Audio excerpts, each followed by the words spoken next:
So while you know that your meds have kicked in and you're at optimum functioning, you need to capitalise on it, and you need to get down your household chores because they're not going to do themselves, unfortunately.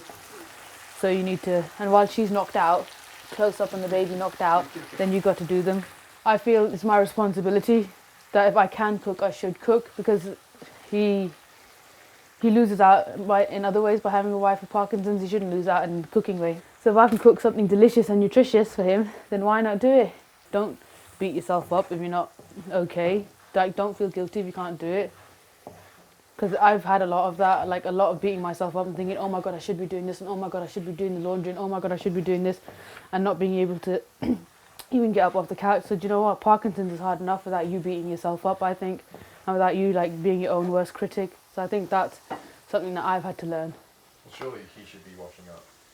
Nah, he's got really sensitive hands, and he acts like he's the one with Parkinson's when it comes to washing up. He has sensitive hands. No, he doesn't have sensitive hands. He acts like a little girl. He'll only wash up if I have like a BF, which is a bit.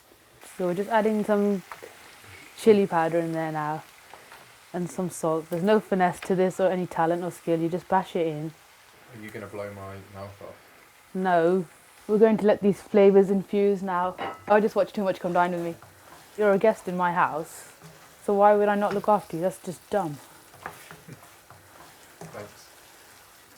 You're welcome. I appreciate it. You haven't eaten it yet, you don't even know what it's like. I appreciate it. You probably get food poisoning, then you won't be appreciating it. I'm joking, I've never given anyone food poisoning, small print. Your culture and your religion is like a big part of your life. Yeah. What do you guys think about Parkinson's from that point of view?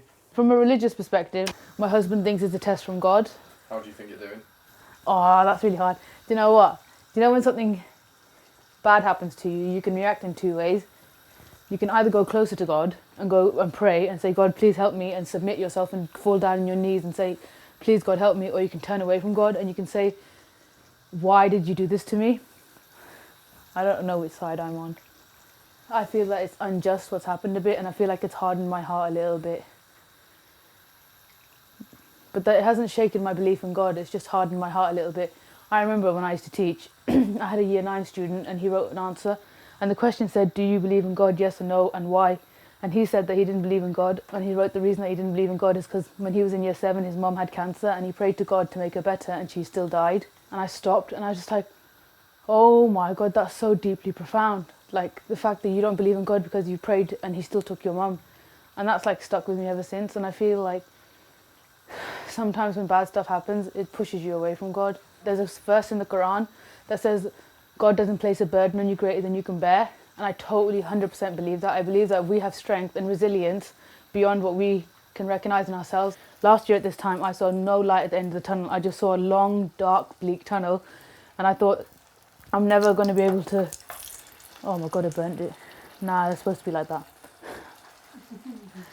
Anyway, yeah, and I saw no light at the end of the tunnel. But like, if you asked me this year, like being able to drive again, and being able to cook again, and being able to look after her by myself, these are all massive, massive achievements. And these are things people take for granted. They jump in their car every day and they can drive and they don't even think about it twice. And they look after their children and they don't even think about it twice. But for me, these are massive, massive things. Sometimes things are greater obstacles in your head, and then once you've done them, you feel a sense of achievement. Very nice.